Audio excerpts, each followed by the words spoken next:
함께 읽은 하나님의 말씀, 이 말씀을 대부분 본문을 읽음과 동시에 성도들은 이 말씀의 결론이 어떻게 맺어질지를 이미 머릿속에 알고 있습니다.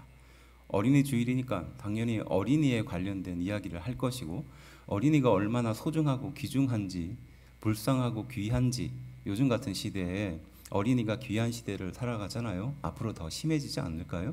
그러니까 이미 이 설교에 대한 결론은 이미 다 나와 있다고 생각할 수 있습니다. 하지만 그렇지 않습니다.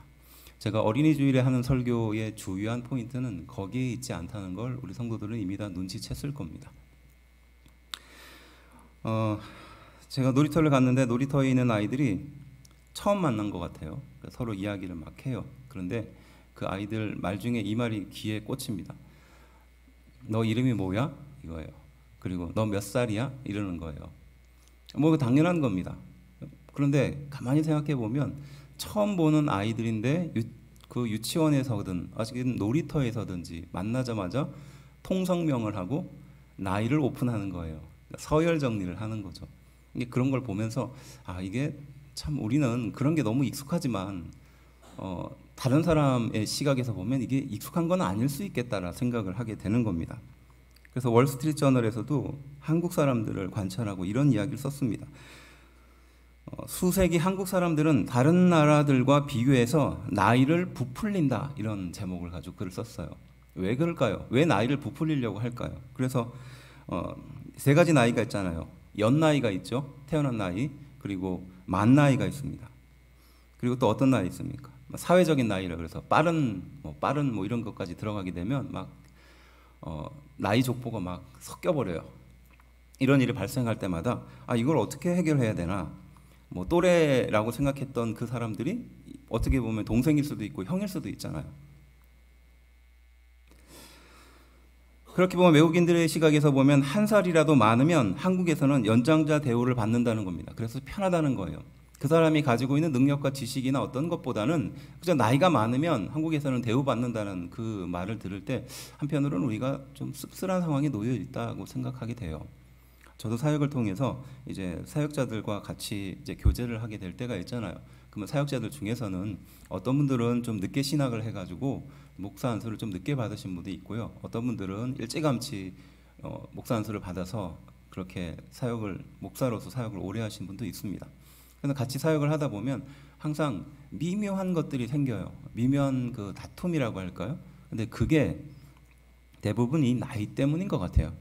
그래서 저는 이제 항상 그분들과 사역을 시작하기 전에 이야기를 하는데, 한 살이라도 많으면 연장자 대우를 해주라라고 말합니다.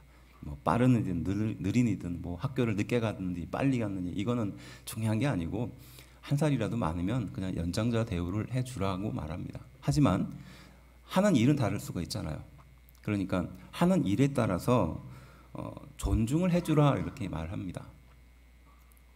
한국 사람들이 잘 안 되는 것이, 나이가 많은 사람을 존중하는 것은 쉽게 되지만 나이가 적은 사람을 존중하는 것은 잘 어려운 거예요. 쉽게 되지 않는 것이 그런 겁니다.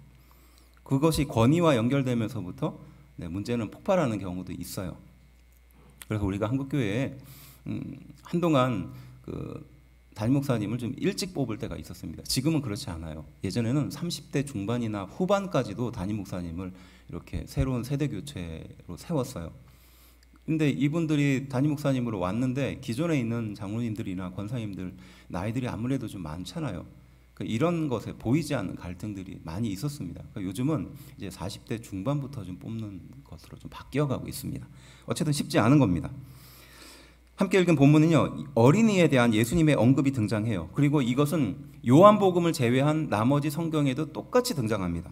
마가복음에도 등장하고 누가복음에도 등장하고 마태복음, 지금 함께 있는 말씀에도 등장합니다. 그리고 이 동일한 말씀은 동일한 목표를 향하고 있어요. 똑같은 어떤 목표를 향하여 이 본문이 등장했다는 겁니다. 그러니까 예수님이 특별한 어떤 환경이나 상황에서 이 어린아이를 언급한 것이 아니라 이 세 본문들이 비슷한 환경에서 비슷한 목적을 가지고 예수님이 말씀을 전했다는 거예요. 그게 뭘까요? 그런데 이 본문을 읽다 보면요, 어린이를 소중히 여기는 예수님을 볼 수 있습니다. 그래서 어린이를 세워놓고 이 어린아이와 같지 않으면 천국에 들어가지 못한다, 이렇게 우리는 듣고 알고 왔습니다. 그래서 귀엽고 사랑스럽고 순수하고 맑은 영혼인 어린이를 예수님이 사랑하셨으니 우리 또한 예수님처럼 어린이를 사랑해야 된다라는 것으로 설교가 마무리될 수 있습니다. 그런데 사실은 본문의 목적은 거기에 있지 않아요. 함께 읽은 말씀들을 읽어가면서 예수님이 왜 이 말씀을 하셨는지, 또 당시에 어린이를 왜 예수님 앞에 세우고 또 이들과 같지 않으면 천국에 들어가지 못한다라고 말씀하셨는지 은혜를 좀 찾아보려고 합니다. 첫 번째, 어린아이 같은 사람이라는 주제예요. 사랑스럽고 귀한 존재들을 사랑하는 것은 당연하죠. 그러나 오늘 본문이 등장하게 된 배경을 이해하면서 이 본문을 보는 시각이 바뀔 수 있기 때문에 드릴 말씀이에요. 달라질 수 있다는 겁니다. 우리가 어떤 이야기를 했을 때 어떤 마음을 전제하고 그것을 듣느냐에 따라서 사람의 마음 상태가 달라지게 되어 있어요. 그래서 오해라는 것이 대부분 그렇게 시작되거든요. 그래서 자신의 마음을 어느 정도 정돈을 하고 그 이야기에 참여하는 것이 아니라 누구나 사람은 자기의 배경을 가지고 그 이야기를 듣게 됩니다. 그러면 여기서부터 반드시 생기는 문제가 오해라는 거예요. 그런데 이 오해도 서로 시간이 흘러가고 그런 경험들이 많이 쌓이면서 서로 오해를 풀어갈 수 있어요. 그런데 그런 경험이 없는 상태에서 그저 이야기를 하다 보면 반드시 그 안에서는 오해가 되는 사람들이 생기거든요. 함께 읽은 말씀이 대표적으로 그런 말씀입니다. 18장 1절입니다. 바로 그것을 먼저 전제하면서 이야기해요. 그때 제자들이 예수께 나와 이르되 천국에서는 누가 크니까, 이거예요.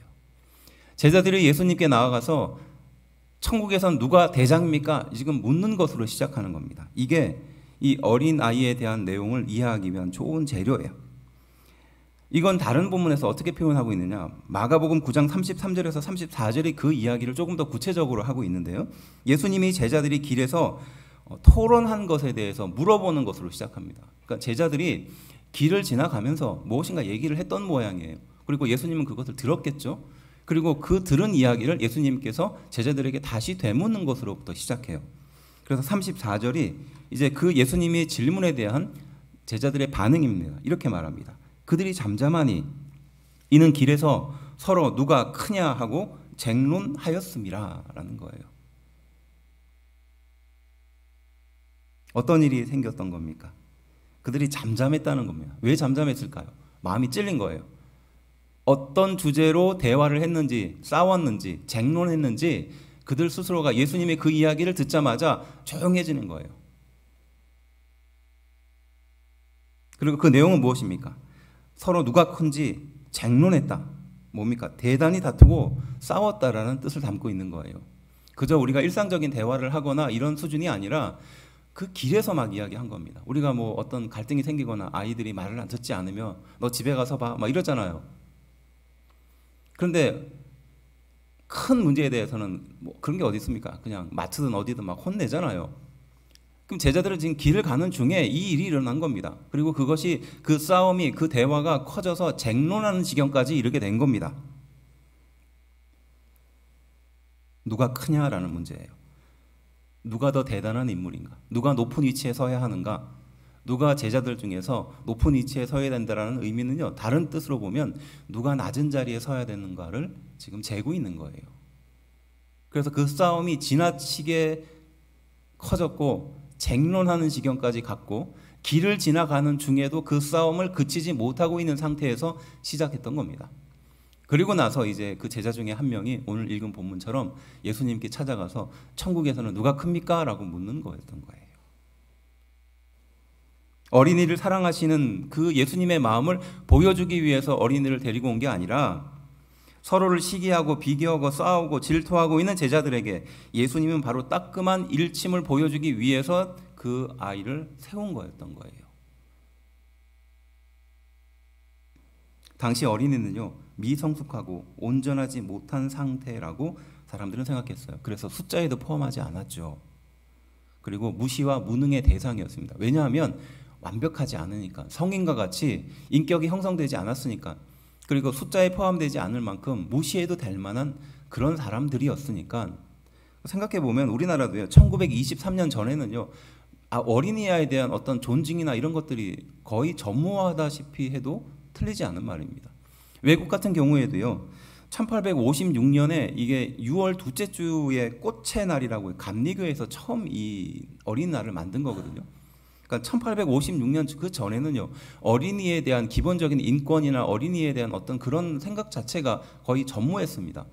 그래서 오히려 어린아이의 작은 손을 이용해서 공장의 노동자로 쓰거나 그 어린아이가 그 공장의 그 많은 유해 물질로 인해서 몸이 다치거나 이것을 당연하게 여겼던 시대였거든요.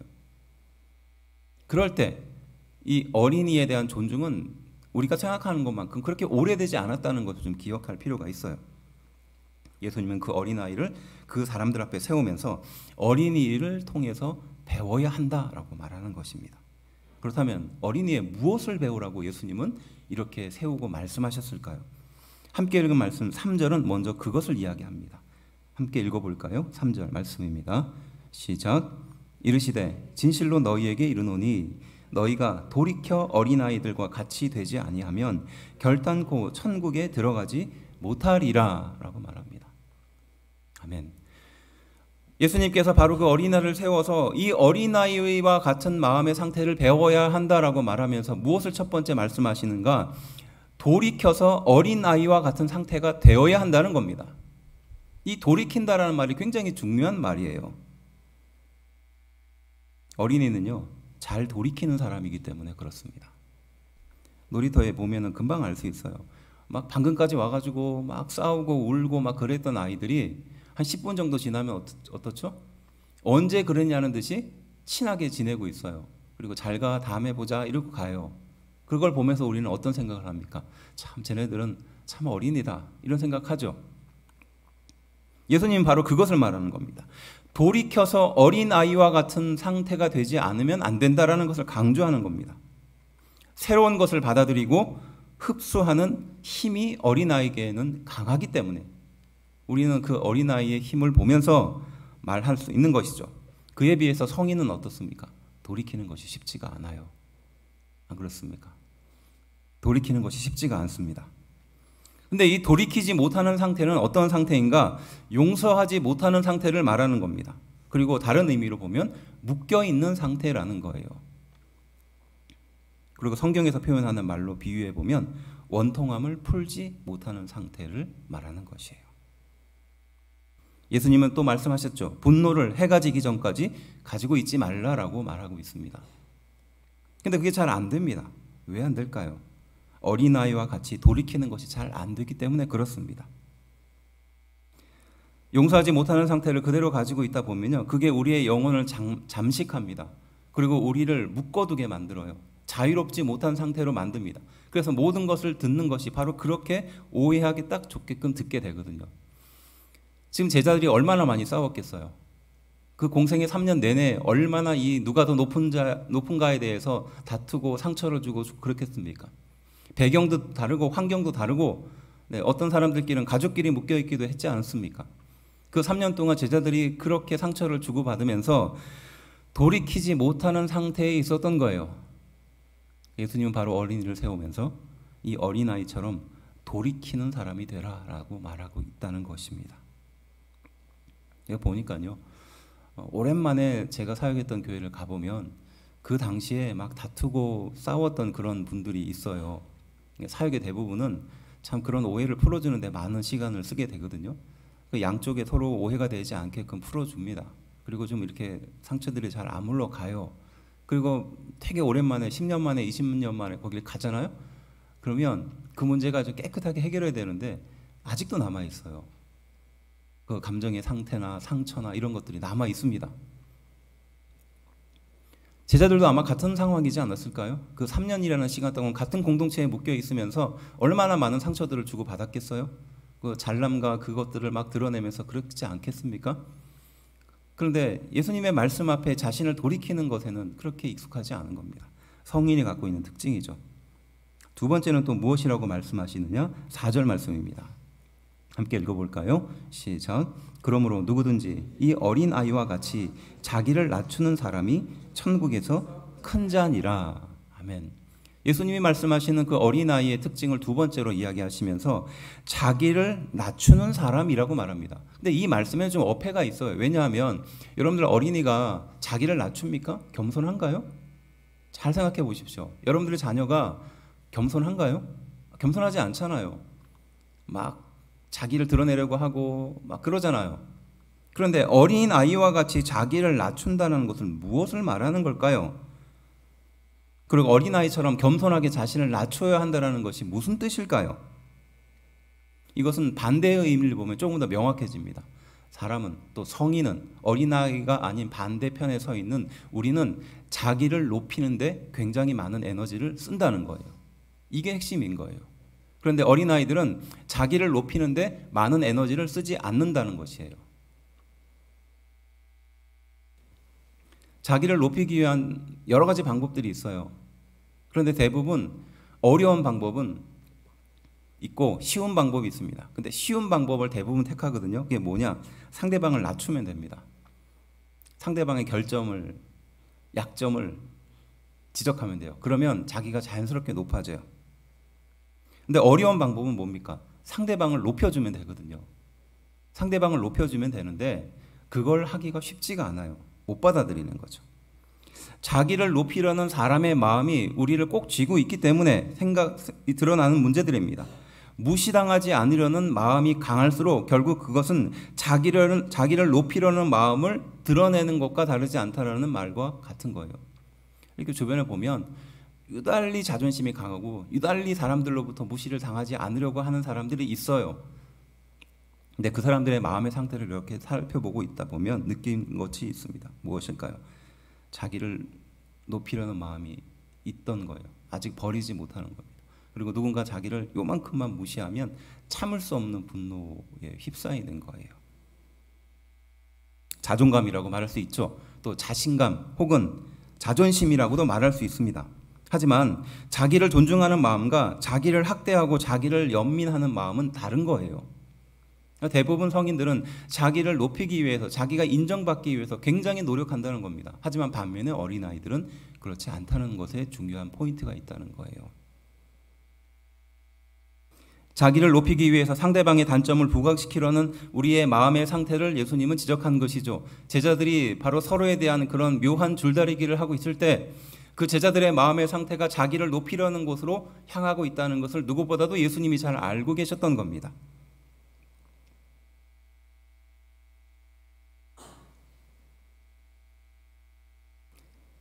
제자들이 얼마나 공생의 3년 동안 서로에게 상처를 주고받았는지 말하지 않아도 그려지겠죠. 그리고 예수님은 그 마지막 날 저녁에 그 시간에까지 서로 더 누가 높은지에 대해서 제자들은 싸우고 있었어요. 최후의 만찬 그 자리에서 예수님은 이제 마지막 십자가에 달려 돌아가시기 그 직전에 그 상황까지도 제자들은 누가 더 잘났느냐를 가지고 예수님 앞에서 싸우고 있었습니다. 그러니까 그 문제가 해결된 게 아니에요. 그때 예수님은 제자들을 데리고 어떤 행동을 하셨습니까? 발을 씻겨주셨거든요. 섬겨주셨다는 겁니다. 그리고 나와 같이 너희도 서로 섬겨야 한다라는 것이에요. 길거리에서 싸우는 제자들을 예수님은 보면서 그들의 잘못이 잘 돌이켜지지 않고 자기를 높이는 상태를 자꾸 내려놓지 않으려는 상태를 보는 겁니다. 그래서 상대방의 마음을 낮추려는 것, 그를 통해서 자기의 자존심을 세우려는 그 모습을 보면서 예수님은 어린아이를 불러 세웠죠. 그리고 이 어린아이와 같지 않으면 너희는 결단코 천국에 들어가지 못한다라는 말씀까지 하신 거예요. 이 말씀 뒤의 교훈은 이런 말씀으로 연결됩니다. 형제의 범죄를 어떻게 대해야 하는가? 용서할 줄 모르는 종을 어떻게 해야 하는가라는 질문으로 연결됩니다. 이 본문 뒤에 연결되어 있어요. 자, 그렇다면 이 어린아이를 세우고 예수님이 칭찬하는 이 장면은 용서하지 못하는 제자들을 향하여 주시는 말씀이라는 겁니다. 그래서 결국은 그들에게 어린아이와 같은 사람이 되라라고 말씀하고 있는 줄로 믿습니다. 이것이 첫 번째 교훈이에요. 두 번째는 무엇일까요? 어린아이를 영접하는 사람입니다. 5절 말씀입니다. 또 누구든지 내 이름으로 이런 어린아이 하나를 영접하면 곧 나를 영접함이니. 자, 여기서 중요한 말은요, 영접이라는 말이에요. 이 어린아이를 영접하는 자라고 표현하고 있어요. 그리고 두 번째 6절을 보시면 누구든지 나를 믿는 이 작은 자 중 하나를 실족하게 하면 차라리 연자 맷돌이 그 목에 달려서 깊은 바다에 빠뜨려지는 것이 나으니라 라고 말하거든요. 여기서 중요한 말은요, 실족하게 한다는 것이에요. 자, 앞서 우리가 중요한 말은 뭡니까? 영접이라는 말이죠. 여기서 중요한 말은 실족이라는 말이에요. 영접이라는 것은 뭡니까? 대접한다는 뜻이에요. 대우해준다는 뜻이거든요. 이게 당시에는 굉장히 중요한 말이었습니다. 왜냐? 사막에서 손님을 대접하고 영접하는 것은 굉장히 중요한 문제였거든요. 그래서 지금도 그렇잖아요. 그 사막 지역에 사는 사람들은 누군가 손님이 오는 것을 굉장히 중요하게 여기고 그를 환대해 주는 것을 굉장히 중요한 가치로 생각합니다. 만일에 그 손님을 환대해 주지 않고 제대로 영접해 주지 않으면 그 가문의 수치로 여기는 경향이 있어요. 지금 어린아이를 어떻게 영접하라는 겁니다. 제대로 대접해 주라는 겁니다. 그리고 실족했다는 것은 무엇을 말하는 걸까요? 제대로 대접해 주지 않은 상태를 말하는 겁니다. 제자들에게 비유하면 뭘 말하는 걸까요? 지금 서로를 향한 그 정죄와 비난이 지나쳐서 그들을 향하여 환영하고 영접하고 대접해 주는 마음이 없는 겁니다. 그렇지 않겠어요? 서로 큰가에 대해서 3년 내내 싸웠는데, 길에서도 싸우고 예수님의 마지막 만찬 자리에서도 싸웠는데 그들이 얼마나 상처를 주고받았겠어요? 그들을 영접해 주라는 겁니다. 대접해 주라는 겁니다. 대우해 주라는 겁니다. 그들의 마음이 실족하지 않도록 그렇게 대우해 주라는 것이에요. 이것이 예수님의 말씀의 의미입니다. 그런데 그렇게 하지 않았을 때 어떤 일들이 발생하느냐?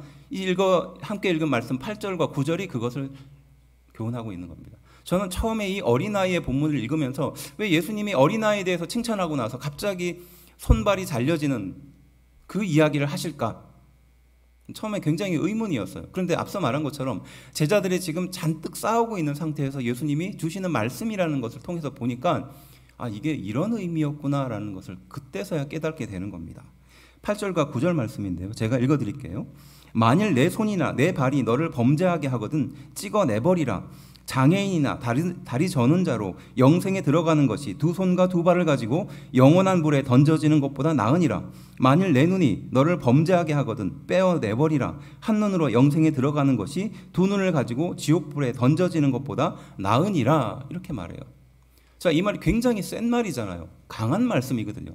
그런데 지금 어린아이를 세워놓고 예수님이 교훈하며 뒷부분에 연결지어서 교훈하시는 거거든요. 왜 예수님은 이렇게 강하게 얘기하실 수밖에 없었을까? 어떻게 보면 끔찍한 비유잖아요. 근데 이게 당시에는 많이 사용하는 과장법 중에 하나였다는 거예요. 학자들이 분석을 하면 이게 무슨 뜻이냐, 어떤 의미에서 이 과장법을 사용했느냐 이겁니다. 작은 다툼으로 이혼하거나 이별을 하지 않는 것처럼, 또 한 가지 실수로 99가지 유익을 버려서 안 되는 것처럼, 비유하면 귤 하나가 썩었다고 귤 전체 박스를 버리면 안 되는 것처럼 어이없는 실수를 지적할 때 쓰는 과장법이었다는 거예요. 우리가 보면요, 우리의 신앙생활에 굉장히 우리의 영혼에 치명적이고 결정적인 타격을 주는 문제 때문에 신앙을 떠나는 경우가 별로 없어요. 어떤 일로 떠납니까? 사소한 문제로 떠나요. 별로 대수롭지 않은 문제로 상처받습니다. 그리고 그 깊은 상처가 깊어져서 마지막까지 가요. 저는 이 목회를 하면서 그런 경험들을 많이 할 수밖에 없거든요. 그 대화를 해보면, 또 이야기의 그 요지를 들어보면 참 죄송하지만 큰일은 아닙니다. 그의 영혼이 정말 바닥에 떨어질 만한 그런 실족한 문제는 아니거든요. 그런데 그 작은 문제가 그 영혼의 씨앗처럼 심어져서 그것이 나중에 그 영혼을 가라앉게 하는 원인이 되더라는 거예요. 지금 예수님은 그 이야기를 하는 겁니다. 제자들, 너희가 서로 미워하고 시기하고 질투하고 더 높은 자리로 올라가기 위해서 주고받던 그 작은 상처와 말들은 구원과는 별로 상관이 없는 문제입니다. 예수님께서 주시는 복음을 감당하고 그 사명을 감당하고 제자로 세워지는 데는 중요한 문제가 아닌 것이죠. 세 발의 피도 안 되는 작은 문제들입니다. 그런데 그 문제에 붙들려 있는 이상 어떻게 된다? 구원마저 버릴 수 있는 가능성이 높다는 거예요. 그래서 과장법으로 표현하는 겁니다. 그게 중요한 게 아니다라는 것이죠. 그게 중요한 게 아닌데 우리는 자꾸 거기에 매달리는 거예요. 쉽게 감정적으로 변하고요. 쉽게 판단하게 됩니다. 그를 통해서 저지르는 실수가 너무나 많은 게 사실입니다. 어린아이를 보면은 참 귀하잖아요. 그렇지만 마음 한편으로는 참 모른다. 그래서 어린아이잖아요. 그런데 시간이 지나고 이렇게 보면요. 교회는 참 다양한 연령대들이 교회를 나오시지 않습니까? 어린아이부터 연세가 지긋하신 분까지 다양한 연령대들이 교회를 나와요. 그런데 나이가 어려서 어린 분도 계시지만 나이가 많음에도 불구하고 어린아이의 상태를 그대로 유지하고 있는 것을 제가 봐요. 저도 마찬가지지 않습니까? 사소하고 작은 거에 삐지잖아요. 그렇죠? 저도 별로 예외는 아닙니다. 저도 똑같은 사람이니까요. 근데 목회자로서 그들의 영혼의 상태를 살피다 보면 그럴 때가 많은 거예요. 그래서 사회적인 경험이 많이 쌓여 있고 성인임에도 불구하고 또 대단한 능력과 어떤 권세를 갖고 사람들을 잘 이끌어가는 그런 지도자임에도 불구하고 작은 것에 상처를 받고 그것을 내려놓지 못하는 상태로 살아가는 순간 방금 말했던 것처럼 예수님의 비유처럼 내 손이나 내 발이 너를 범죄하게 하거든 찍어내버리라는 겁니다. 너의 감정이 너를 힘들게 하면 그것을 잘라버리라는 겁니다. 감정이 너의 구원에 결정적인 영향에 미치지 않음에도 마치 영향을 미치는 것처럼 우리는 살아가고 있다는 거예요. 제자들을 향하여 하시는 말씀이고 또 우리를 향하여 주시는 말씀이에요. 우리가 예수님의 말씀에 능력에 붙들리는 것만큼 중요한 게 어디 있겠어요? 그를 통해서 평안과 은혜를 누리는 것만큼 중요한 게 어디 있겠습니까? 나머지는 중요한 게 아닌데요. 우리는 그게 중요한 것처럼 생각하고 살아가는 거예요. 그래서 감정이 다치면은요, 또 마음의 평안함을 잃어버리면요, 교회 생활이 재미가 없습니다. 말씀도 마찬가지예요. 또 성도들이 하는 그 모든 교제도요, 귀에 들어오지 않아요. 가증스러운 어떤 행동처럼 보입니다. 나를 향하여 걱정해주고 염려해주는 그 귀한 마음도 그냥 가식이라고 생각해버리게 돼요. 뭡니까? 가장 중요한 것을 놓치고 그저 별로 의미 없는 것에 매달리고 있는 우리의 인생을 보여주는 말이라는 것이죠. 어린아이를 영접하는 것, 이것은 무엇을 말하는 걸까요? 불편한 제자를 환영하고 대접하라는 겁니다. 원수와 같이 대하지 말고 형제와 같이 대해주라라는 예수님의 말씀이 조금 더 선명해지는 내용입니다. 한국 사람은 토론에 참 약하잖아요. 토론에 참 약합니다. 제가 예전에 사역했던 교회가 이 토론을 굉장히 중요하게 여기는 교회예요. 그래서 아이들을 가르치는 걸 선생님이 일방적으로 가르치지 않고 아이들끼리 토론하는 것을 굉장히 중요하게 여기는 곳이었어요. 저도 좀 익숙하지 않았는데 토론하는 사람들의 모습을 보면서 또 제 자신도 연습을 하기 위해서 다른 교육들과 토론하는 그런 훈련을 하는데 내가 한국 사람이 특별히 좀 이 토론에 좀 약하구나라는 걸 느꼈을 때가 언제였냐면요. 상대방이 이야기하는 그 문제가 맞는데도 그냥 그 사람이 불편하고 싫은 거예요. 그러니까 어떻게든 이기려고 막 이렇게 하는 내 자신을 볼 때가 그렇습니다. 그게 중요한 게 아닌데 그냥 그 사람이 그냥 불편하고 싫은 겁니다. 그리고 사실은 그 문제에 대해서 대립할 뿐이지 그 사람까지 미워해서는 안 되는데 우리는 쉽게 그렇게 하더라는 거예요. 제가 그렇게 하는 모습을 보니까 참 내가 토론에 부족한 사람이구나. 그래서 토론의 기술 중에 하나가 서로 상대방이 주장했던 것을 그 자리에서 바꾸는 훈련이 있거든요. 방금까지 A라고 주장했던 것을 반대편의 입장의 사람과 바꾸는 거예요. 토론의 기술을 향상시키기 위한 방법이라고 합니다. 근데 그걸 해보면 내가 그 사람이 주장하는 그 문제가 아니라 그 사람을 미워하고 불편해하는 마음이 더 크구나. 그게 토론의 의지와는 상관없이 토론의 방향과는 상관없이 그저 이렇게 쉽게 감정적이 되는구나. 이걸 느끼는 겁니다. 그래서 10절 말씀은 그것에 대해서 이렇게 쐐기를 받으면서 말씀하시죠.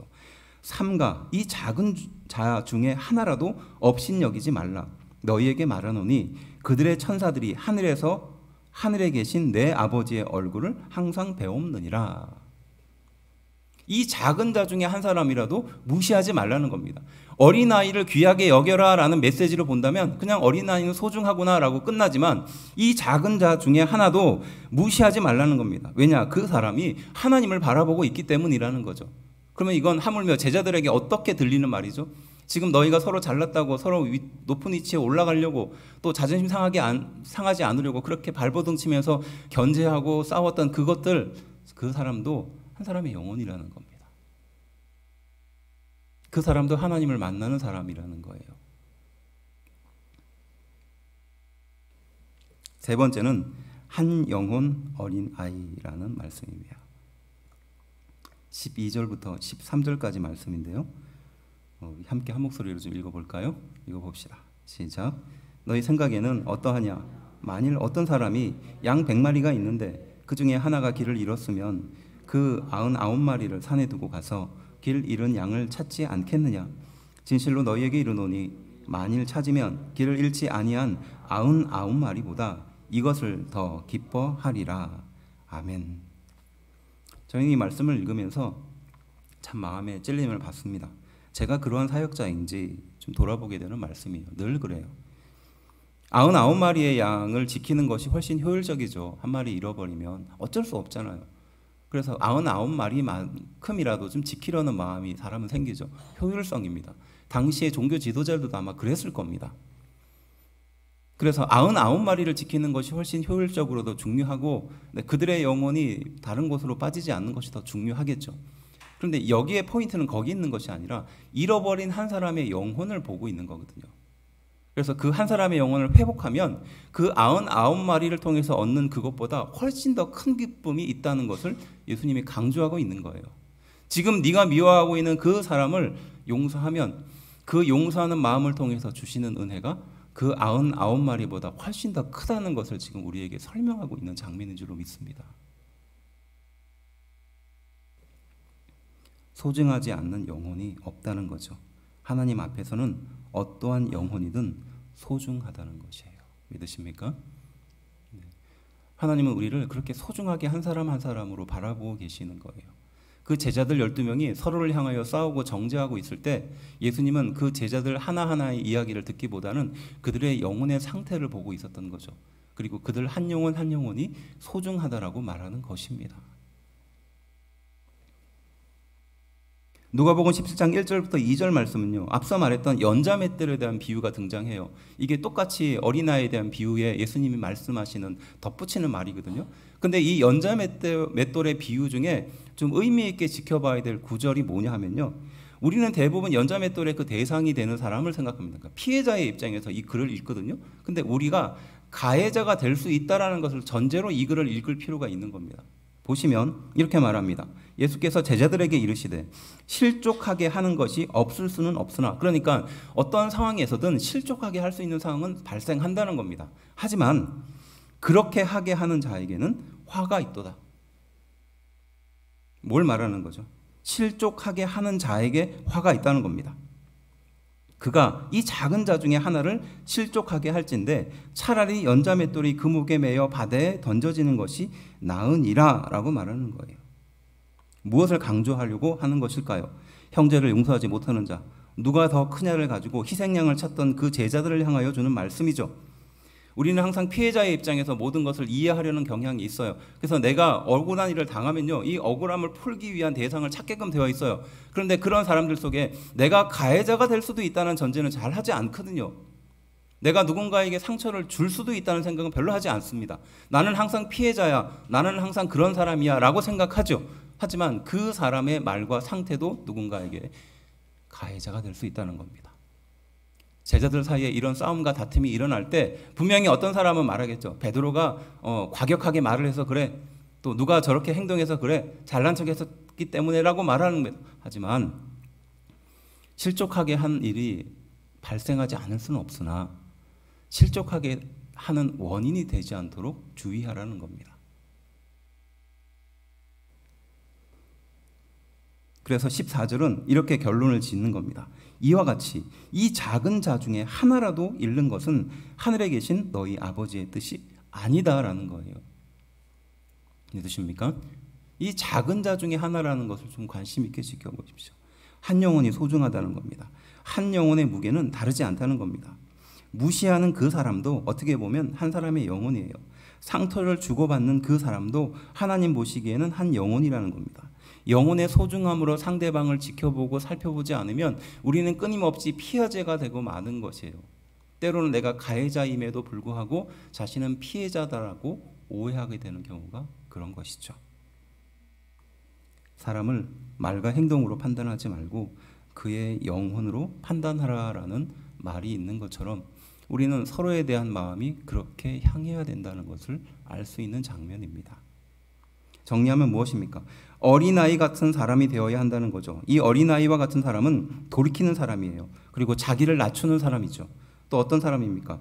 어린아이를 영접하는 사람이에요. 영접하고 대접하고 환영하고 용서해주는 사람을 말하는 겁니다. 세 번째 무엇입니까? 한 영혼의 어린아이와 같은 마음을 갖는 겁니다. 영혼의 소중함으로 상대방을 대해줄 수 있는 사람인 것이죠. 사람은 참 그렇게 보면 편견에 붙잡혀 살 수밖에 없는 존재인 것 같습니다. 그것이 나이가 많든 또 대단한 능력을 갖춘 사람이든 또 선생님이나 혹은 사람들에게 어떤 삶의 지혜를 가르쳐주는 사람일지라도 마찬가지인 것 같아요. 길거리에서 제자들이 다툴 만큼 예수님의 마지막 그 길에서도 다툴 만큼 제자들은 그렇게 서로에 대해서 상처를 주고받았다는 것을 생각해 보면 더 높은 자리 혹은 더 인정받고 무시당하지 않으려고 발버둥 치고 있는 현대인들의 모습이 비춰지는 겁니다. 또 특별히 하나님의 귀한 성도들로 공동체를 이루는 우리 교회도 마찬가지일 수 있다는 것이에요. 서로를 정죄하거나 낮추거나 결점을 지적하거나 자기를 어필하거나 그러한 방법으로 지금까지 살아왔다면 오늘 이 말씀이 우리에게 주는 교훈은 뚜렷합니다. 세상 사람들은, 현대인들은 누군가 나를 무시하는 것을 참지 못합니다. 그리고 그 사람에게 내가 무너졌다는 사실을 도저히 감당할 수 없는 인생의 큰 트라우마로 여깁니다. 그런데 돌이켜보면 우리도 누군가에게 그러한 가해자가 될 수 있다는 것입니다. 또한 그러한 인생을 살아갈 때 예수님은 우리를 향하여 어떤 마음을 가지고 계셨을까 돌아보게 되는 말씀이기도 합니다. 제자들에게 예수님은 어린아이를 데려와서 세우십니다. 그리고 이 말씀을 하고 계시죠. 어린아이와 같이 돌이키고 자기를 낮추고 서로를 환영하고 영접하고 대접하고 영혼의 소중함으로 서로를 대해라. 이것이 하나님의 귀한 공동체가 취해야 할 태도이다라고 말씀하고 계시는 줄로 믿습니다. 그리고 또한 예수님도 그렇게 제자들을 대하고 계시고 예수님도 지금의 우리의 인생을 향하여 그렇게 대하고 계신다는 것이죠. 십자가에 달린 예수님을 보면서 3번이나 예수님을 적극적으로 부인하면서 또 예수님의 말씀을 싹 잊어버리고 그 십자가의 자리에 함께하지 못하고 도망가 버린 제자들의 상태를 보십시오. 그리고 그들이 3년 동안 주고받았던 상처들을 한번 생각해 보십시오. 예수님의 마음은 모르고 그저 무시당하지 않으려고 더 높은 자리로 올라가려고 다투었던 모습이 아마 머릿속을 스쳐갔을 겁니다. 그리고 예수님이 당시에 어린아이를 세우면서 어린아이와 같이 되지 않으면 결단코 천국에서 높은 자가 될 수 없다라고 하신 그 말씀을 또 그 제자들의 발을 친히 씻기시면서 내가 행한 것처럼 너희도 그렇게 행해야 한다라고 가르쳤던 그 장면이 스쳐갔을 것입니다. 그래서 그가 한 말과 행동보다는 그의 영혼을 보라라는 이 말씀의 메시지가 더욱더 선명하게 세워지는 것이죠. 30대 중반에 러시아 선교를 다녀왔습니다. 청년들과 함께 갔는데요. 거기에서 많은 일들이 일어납니다. 특별히 선교를 가면 이런 선교 훈련도 받지만 선교 현장에서 일어나는 많은 그 일들이 있어요. 도전들이 있잖아요. 그래서 작은 감정, 어떤 상처들을 받고 그걸 너무 바쁘니까 잊어버리고 그냥 선교를 진행하게 돼요. 그런데 반드시 그때는 탈이 나게끔 되어 있습니다. 그래서 선교 훈련을 할 때 항상 서로 이런 작은 감정들에 대해서 서로 고백하고 또 서로 이 선교에 지장을 주지 않고 또 상대방을 좀 이렇게 걱정하는 마음의 훈련들을 좀 하게 되거든요. 근데 그때 당시 동행했던 그 부장님하고 집사님 몇 분이 계셨어요. 근데 선교하는 그 일주일 동안 이상하게 알 수 없는 기류가 감지가 됐고 그리고 선교하는 일정 중에 자꾸 무엇인가 걸리는 것 같아요. 뭘 이렇게 진행한다고 하면 자꾸 집사님 중에 한두 명이 나와서 뭔가 이렇게 가로막고 안 된다 그러고 왜 이렇게 해야 되느냐고 그리고 계속 딴지를 거는 것처럼 느껴지는 겁니다. 그래서 저는 이제 그걸 진행하면서 그러한 마음의 불편함이 있으니까 또 하나님께서 그 마음을 편안하게 인도해 주도록 기도하면서 그 선교를 이제 무사히 잘 보냈습니다. 그러니까 30대 중반에 했었던 일이에요. 그리고 이제 10년이 훨씬 지나서 15년이 지났네요. 15년이 지나고 나서 제가 이제 공부하고 이제 한국에 들어왔을 때 얼마 안 되었을 때 이제 그분들을 정말 만나게 될 계기가 있었어요. 그래서 저녁에 식사를 하면서 대뜸 이제 그 자리에 오셨던 집사님인데 그 얘기를 하시더라고요. 내가 10몇 년 전에 목사님과 같이 선교를 갔는데 그때 목사님을 참 힘들게 해서 참 죄송한 마음을 가지고 있다는 거예요. 제가 그 이야기를 듣고 깜짝 놀랐습니다. 왜냐? 저는 요만큼도 생각하지 못했거든요. 그냥 선교 현장에서 일어나는 그냥 일이라 생각하고 사람들 사이에 일어나는 감정의 어떤 그런 것이라 생각하면서 그냥 잊어버리고 살았습니다. 그런데 그분이 자기 스스로가 그 이야기를 하면서 자기 스스로 찔림이 된 거예요. 그리고 그 자기 스스로 했던 그 행동에 대한 상처를 무려 15년이라는 그 긴 기간 동안 품고 있었던 거예요. 그래서 그 자리에서 그 이야기를 한 겁니다. 얼마나 미안한지 또 마음 한편으로 그 생각에 사로잡혀서 15년 동안이나 가지고 있으며 저를 생각하면서 그것을 얼마나 많이 또 묵상했겠습니까? 그런데 그게 우리의 상태와도 같더라는 거예요. 저의 상태와도 같더라는 겁니다. 우리가 하나님께 나아가고 예수님께 은혜를 받으러 나아갈 때 우리를 붙들는 그 어떤 상처들이 우리의 발목을 붙잡는 거예요. 그게 어떤 사건이 됐던 어떤 사람이 됐건 어떤 환경이 되었던 간에 그때 하나님께서는 우리의 영혼을 향하여 보면서 말씀하시죠. 그대로 나오면 된다는 겁니다. 누구처럼? 어린아이처럼.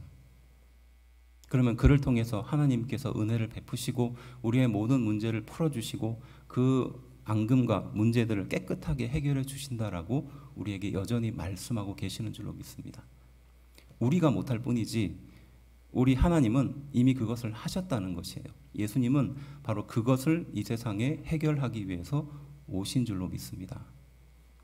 저는 이 찬양의 가사를 참 묵상하기를 좋아합니다. 특별히 어린이 주일에 저는 이 찬양을 항상 묵상해요. 제가 한번 읽어드릴게요. 너무나 잘 알고 있는 찬양이지만 저는 이 본문과 참 잘 맞는 것이라 생각합니다. 어린아이처럼이라는 찬양이에요. 어린아이처럼 그저 오라 하시네. 나를 잡아주시네. 주의 강한 손으로. 나 가난한 마음으로 주께 가기만 하면 도우리라. 주가 말씀하셨네. 내가 죽어야만 많은 열매가 맺히리. 주와 함께 못 박혀 나 다시 살리라. 너무 유명한 찬양이고 너무 쉬운 찬양이고 잘 아는 찬양의 이 가사가 결국 이 말씀을 우리에게 주는 줄로 믿습니다. 어린아이와 같은 상태로 나오라는 거죠. 우리를 붙들고 있는 그 수많은 문제들에 매달려 있지 말고 그저 하나님께 나오면 이 모든 문제를 해결할 수 있다라고 말씀하고 계시는 줄로 믿습니다. 어린아이를 세우며 하나님의 은혜를 다시 한번 찾는 귀한 성도들이 되기를 주의 이름으로 축원합니다. 하나님께 나아가십시오. 문제가 아닌 문제를 내려놓고 하나님께 영혼의 문제를 맡기십시오. 진정한 자유와 평화와 은혜가 넘치게 되어야 할 줄로 믿습니다. 어린아이처럼 나아가는 영혼에게 하나님은 그 영혼을 기꺼이 받으시고 또 안아주시고 인도해 주십니다. 더 이상 그것이 문제가 되지 않는 그때까지 하나님은 우리를 이끌어 주시고 안아 주실 줄로 믿습니다. 이것이 어린이 주일 또 이 어린이를 향한 하나님의 말씀인 줄로 믿습니다. 기도합시다.